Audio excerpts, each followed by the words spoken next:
కీర్తనలు 91 1-16 వచనములు చదువుకుందాం.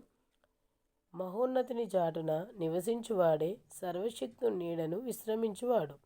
ఆయనే నాకు ఆశ్రయము, నా కోట, నేను నమ్ముకొను నా దేవుడని నేను యెహోవాను గూర్చి చెప్పుచున్నాను. వేటగాని ఊరిలో నుండి ఆయన నిన్ను విడిపించును. నాశనకరమైన తెగులు రాకుండా నిన్ను రక్షించును. ఆయన తన రెక్కలతో నిన్ను కప్పును. ఆయన రెక్కల కింద నీకు ఆశ్రయము కలుగును. ఆయన సత్యమును కేడమును డాలునై ఉన్నది. రాత్రి వేళ కలుగు భయమునకైనను, పగటి వేళ ఎగురు బాణమునకైనను, చీకట్లో సంచరించు తెగులుకైనను, మధ్యాహ్నమందు పాడు చేయు రోగమునకైనను నీవు భయపడకుందువు.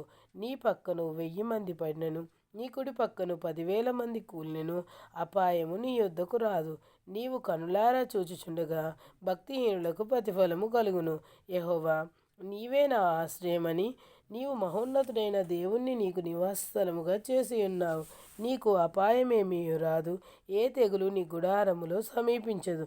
నీ మార్గములన్నిటిలో నిన్ను కాపాడుటకు ఆయన నిన్ను గూర్చి తన దూతలను ఆజ్ఞాపించును.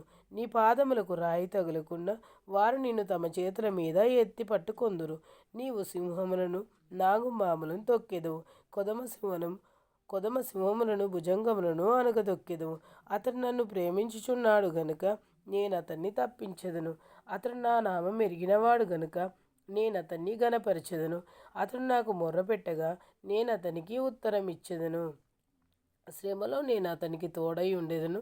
అతన్ని విడిపించి అతన్ని గొప్ప చేసేదను.